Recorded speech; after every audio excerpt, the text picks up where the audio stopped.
Bienvenue sur Africa 24 dans cette nouvelle édition de l'Africa Tonight. Voici les titres de l'actualité. Le triple scrutin électoral se rapproche au Gabon. Une première étape a été franchie avec la tenue du dialogue politique national dont les projets de loi portant révision de la Constitution ont été entérinés. Si du côté du pouvoir l'heure est à la satisfaction, qu'en est-il du côté de l'opposition? Élément de réponse dans cette édition. Le gouvernement tunisien rejette les accusations de racisme portées à son encontre depuis les propos polémiques du président Kais Saied en février dernier. Le chef de la diplomatie tunisienne, Nabil Amar, se défend de toute discrimination en évoquant des mesures urgentes s'inscrivant dans le cadre de la politique migratoire du pays. Et la journée internationale des droits des femmes est célébrée ce mercredi 8 mars. Les Nations Unies ont placé l'édition 2023 sous le thème « Pour un monde digital inclusif, innovation et technologie pour l'égalité des sexes ». Mais tout d'abord, le président béninois Patrice Talon a effectué ce mardi 7 mars une visite de travail en France où il a été reçu à l'Élysée par son homologue français Emmanuel Macron pour un déjeuner. Au menu des discussions, intensification des échanges économiques et culturels, soutien à la formation professionnelle, mais aussi renforcement des forces armées béninoises en matière d'équipement. Rappelons qu'en juillet 2022, la France a promis au Bénin un triple appui dans les domaines du renseignement, de la formation des troupes et des équipements militaires suite à une demande formulée par le Bénin pour lutter contre le terrorisme. Le Gabon devrait bientôt réviser sa constitution afin d'y introduire les propositions faites lors du dialogue politique national qui s'est tenu en février dernier. Si du côté du pouvoir l'heure est à la satisfaction, qu'en est-il du côté de l'opposition à quelques mois des élections présidentielles, législatives et municipales prévues en 2023? Élément de réponse avec Corinne Kamse-Eoné. À quelques mois de la tenue du triple scrutin présidentiel, législatif et municipal, l'opposition gabonaise peine à trouver le consensus nécessaire pour faire bouger les lignes politiques dans ce pays. Le président sortant, Ali Bongo Ondimba, est en effet candidat à sa propre succession. Il a dans ce sens favorisé la tenue d'une concertation nationale pour un processus électoral apaisé. Cependant, les critères de participation, les modalités et les conclusions issues de ce dialogue sont diversement appréciés au sein de l'opposition. Nous avons participé effectivement à cette concertation qui s'est passée dans de bonnes conditions.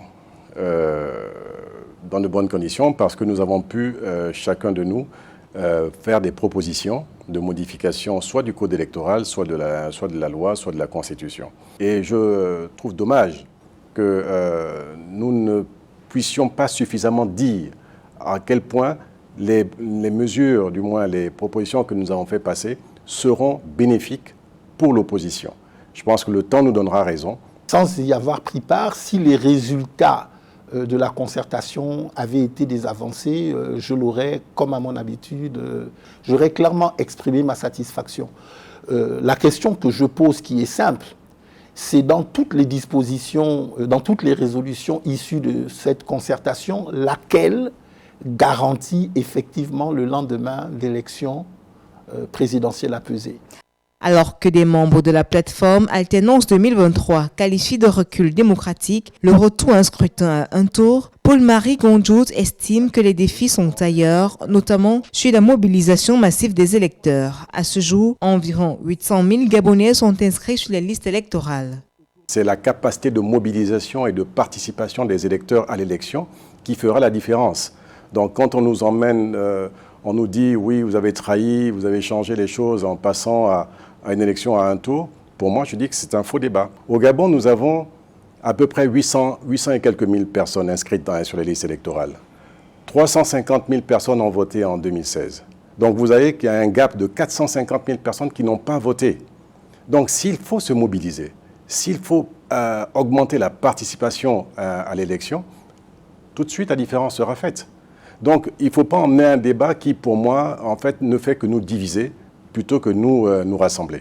La désignation de l'ex-membre du PDJ, le Parti démocratique gabonais, parti au pouvoir, Michel Stéphane Bonda, à la tête du Centre gabonais des élections le 10 février, constitue un autre point de désaccord entre l'opposition au pouvoir et l'opposition du pouvoir, selon une classification faite par l'homme d'église et candidat à la présidentielle Mike Joktan. Les Gabonais attendent encore une offre alternative issue d'un consensus fort de l'opposition.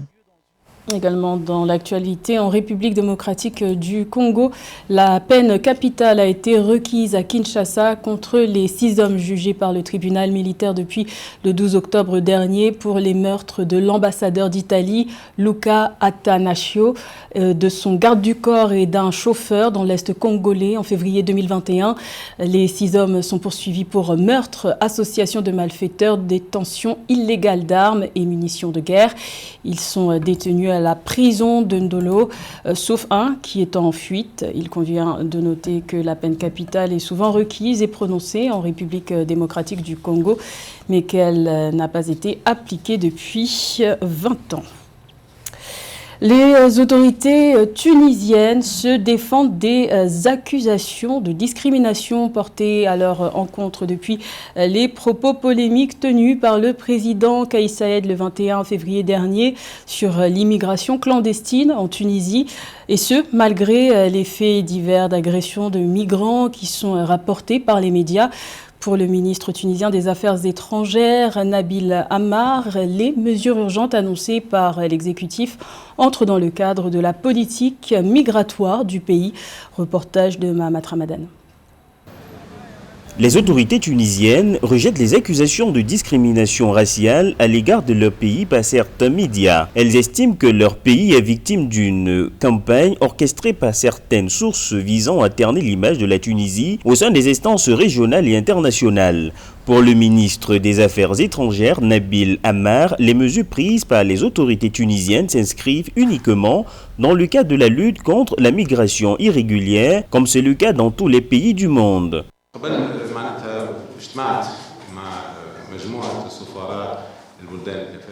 Nous avons échangé avec les ambassades des pays frères accrédités en Tunisie sur les mesures prises pour lutter sans stigmatisation contre l'immigration clandestine dans le respect des législations et traités internationaux, et elles nous ont compris. Les médias ne peuvent pas nous prêter l'intention qui n'est pas la nôtre. La Tunisie est reconnue par le monde entier comme un pays accueillant et hospitalier envers tout le monde. C'est cette bonne réputation que certaines sources cherchent à ternir.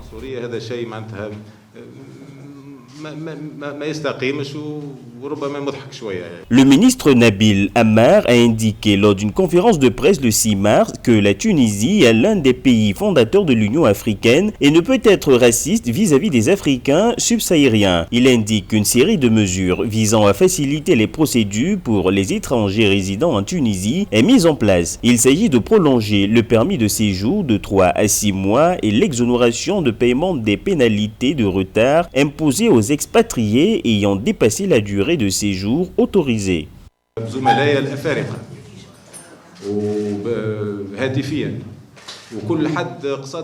Nous travaillons avec les pays amis et frères dont leurs ressortissants se trouvent en situation irrégulière sur notre territoire à les rapatrier en toute sécurité.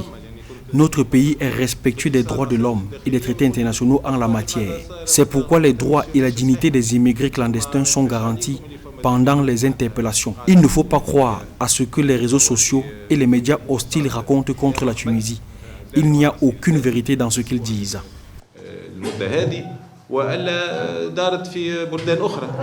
Pour rappel, le président tunisien Kais Saied avait estimé le 21 février dans un discours que des mesures urgentes étaient nécessaires contre l'immigration clandestine de ressortissants de l'Afrique subsaharienne dont la venue relevait selon lui d'une entreprise criminelle pour changer la composition démographique de la Tunisie. Un discours qui a suscité des réactions à travers le continent. Dans le reste de l'actualité au Mali, la Ligue malienne des imams et érudits pour la solidarité islamique a lancé le 7 mars un appel au retrait du mot laïcité dans le projet de nouvelle constitution présenté par la junte au pouvoir. Cette organisation influente réclame que le mot laïcité soit remplacé par État multiconfessionnel. Notons que cet appel est lancé à quelques jours du référendum sur la nouvelle constitution dont la date est initialement prévue prévu le 19 mars, mais qui est susceptible d'être reporté.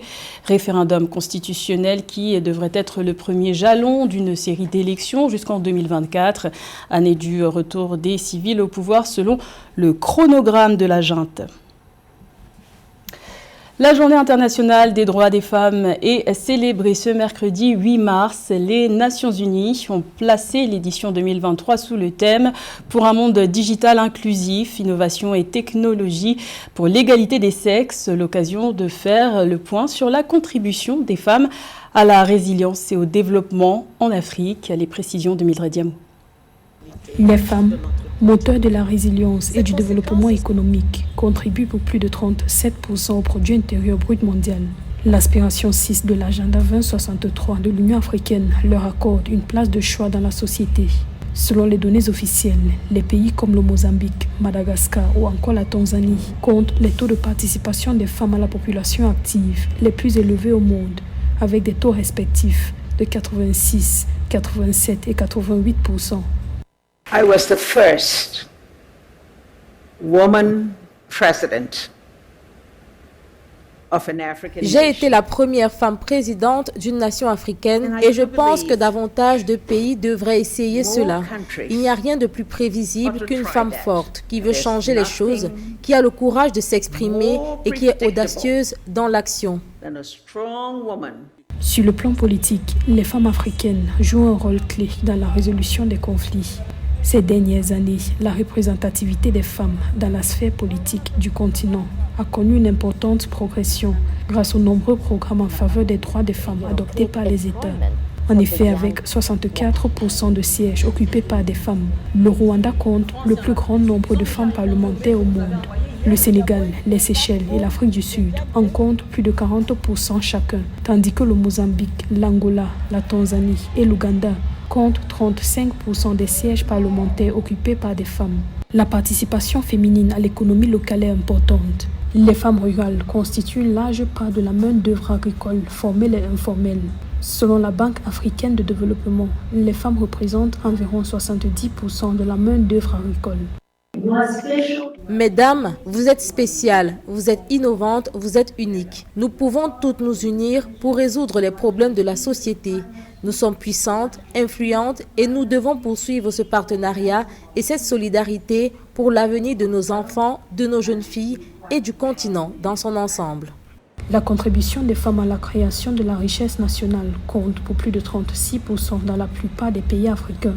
Au Kenya, par exemple, les femmes représentent plus de 60% de l'emploi dans le secteur informel, tandis qu'au Mali, où les statistiques de l'emploi tiennent compte des activités secondaires, les femmes représentent 71,9% du secteur informel et 62% de la contribution du secteur au produit intérieur brut. Le Malawi est aux prises avec une épidémie mortelle de choléra, une situation particulièrement difficile pour ce pays d'Afrique de l'Est, déjà confronté à l'insécurité alimentaire, à un système de santé surchargé et à des événements météorologiques intenses. Les enfants en sont les premières victimes, comme nous l'explique ce sujet de la rédaction. Le Malawi est confronté à la plus importante épidémie de choléra de son histoire. Depuis l'annonce officielle de l'épidémie le 3 mars 2022, le choléra s'est propagé dans les 29 districts du pays, affectant plus de 50 000 personnes et faisant plus de 1500 morts. Parmi les populations les plus fragiles, il y a les enfants. Sur les plus de 12 000 enfants l'ayant contracté, près de 200 en sont morts. Nous constatons que les ressources sont limitées. Le système de santé est surchargé. Les agents de santé sont vraiment poussés à bout depuis de nombreux mois. Et ce sont des moments vraiment difficiles pour les enfants du Malawi. L'épidémie mortelle de choléra au Malawi pourrait s'aggraver si, comme annoncé par les spécialistes, le cyclone tropical Freddy déclenche de nouvelles pluies abondantes dans le sud du pays. Un défi supplémentaire pour les communautés agricoles déjà mises en difficulté par la saison des pluies et par la période de soudure annuelle qui limite les ressources et favorise l'insécurité alimentaire. Aujourd'hui, nous avons environ 4,8 millions d'enfants, soit un enfant sur deux. Un enfant sur deux dans le pays qui a besoin d'aide humanitaire. Et d'ici la fin mars, près d'un quart de million d'enfants de moins de 5 ans devraient souffrir de malnutrition aiguë et plus de 60 000 enfants devraient souffrir de malnutrition sévère. Le Malawi fait partie des zones géographiques les plus vulnérables de la planète face au changement climatique. Pour répondre à l'épidémie meurtrière de choléra qui sévit depuis 1 an au Malawi, l'ONU a lancé le 20 février dernier un appel de 45,3 millions de dollars. L'objectif étant de venir en aide à 4 millions de personnes d'ici juillet 2023. Et notons que l'épidémie de choléra sévit également au Soudan du Sud depuis le 23 février dernier. 179 cas ont été recensés, dont un décès. C'est un combat de taille et de poids qui se tiendra ce samedi 11 mars au Zénith de Paris, en France. Le boxeur Tony Yoka, dont le père est originaire de la République démocratique du Congo, affrontera le Camerounais Carlos Takam. Un combat très attendu, comme nous l'explique José Douglas.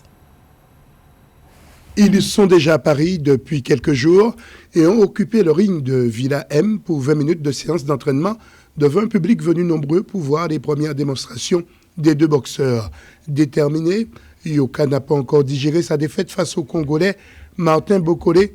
C'était le 14 mai dernier et a connu des moments compliqués côté vie personnelle. Âgé de 30 ans, avec ses 2 mètres, 112 kilos, 12 combats, 11 victoires, dont 9 avant la limite et une défaite, il s'est exilé aux USA avec un staff américain, dont Virgil Hunter, et a beaucoup travaillé avec de redoutables sparring partners.